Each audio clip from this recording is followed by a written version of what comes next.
Hi, everybody. Hello, I'm Ryan. I'm Bethany. And we are Ryan and Bethany Board Game Reviews. And today we'll be talking about Venn, and this is published by The Up.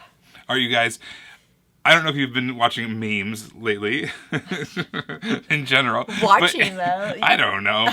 In meme culture, there seems to be this trend of these Venn diagrams, two seemingly opposite things, but then where they overlap, some hilarious connection between them. Yeah. And I always get a kick out of those. I always get a kick out of a meme that uses a Venn diagram, just crazy connections between things.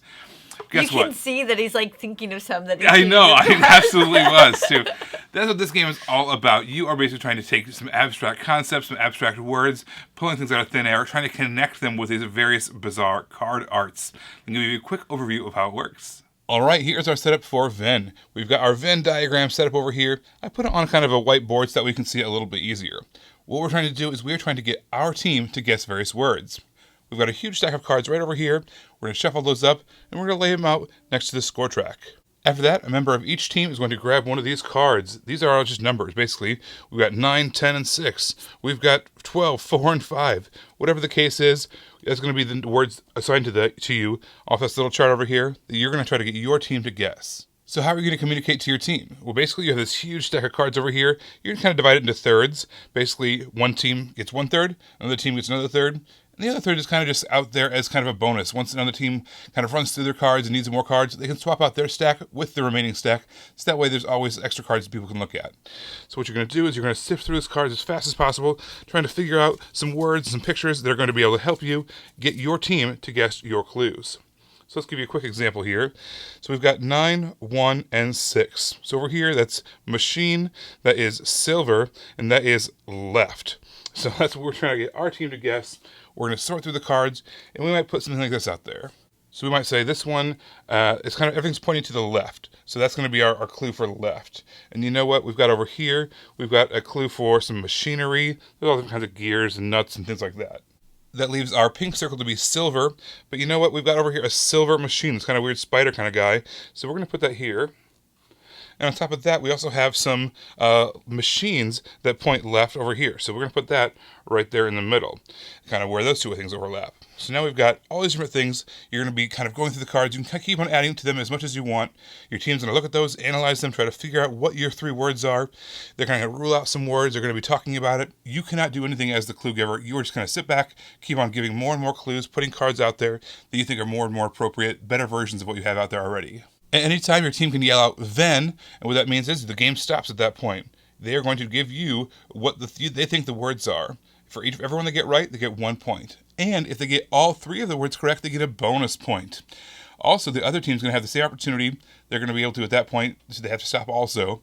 But anything they get correct is worth 1 point. However, since they did not yell out Venn, even if they get all 3 correct, they do not get the opportunity to get that bonus point. Remove your score trackers, the appropriate number of points, and the first team to get 12 or more points is going to be declared the winner. There's also a cooperative version of the game. Basically, everyone's going to be on the exact same team. Before the game starts, what you're going to do is you're going to deal out 5 of these number cards. Basically, that means you're going to have 5 opportunities, 5 rounds, in order to get 12 points on the tracker here. If you're able to do that, you're going to be declared winners. So I like that the cards steer you in a direction. You don't see all of those words out there and like choose 3 of them. You get that choice on the cards, right? They tell you what to do. And so it just helps like push you in a direction instead of being all open and out there. There's a lot to think about in this game, and so it gives you the direction to think in. So I like that it steered you along that way. Which you needed that because this is a strange game for your brain. It feels like it tickles your brain in just a really bizarre way, both as the kind of the clue giver and as the guesser.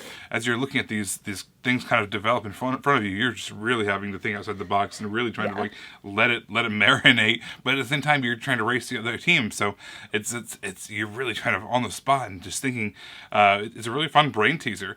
Just trying to math all that out and figure out what they're trying to communicate to you, which is it's difficult. Yeah, I really liked the concept and the idea of the game. I liked the overarching, just that, the concept of what the game wanted you to do. See, my problem is it did have that really fun idea, but the card art itself that you're given to choose the different words is very bizarre. It's very abstract and almost there's almost too much going on in these cards. It makes it in such a way that almost every card can be like every clue always. I felt like it was very, very hard to communicate in the way you needed to, because there was so much going on in each one of these cards that no matter what you placed, no matter where you placed it, it could apply to so many different words and none of the words at the same time. It was very hard to try to use these crazy card arts to communicate. Yeah, I totally agree. Like I said, I really liked the idea of it. They didn't pull it. They didn't pull it off. Like, they had this really cool concept, and I just don't think that it came to fruition in it. It just didn't happen. Yeah, we were absolutely intrigued by this idea, and for a party setting, we thought this would be a really intimate way for people to interact and things like that. It ended up being kind of just almost a little bit of a frustrating experience as we're trying to let something speak through these cards, and I just feel like. I think people are going to be frustrated as they try to play this. And maybe if you have the right set of minds working together, you might have a good time here. I think there's a fun idea here. And if your brain works that way, be sure to check out Venn. But for me, I thought that it was too abstract for me personally. Yeah, this game was definitely a pass for me. I never want to see it again.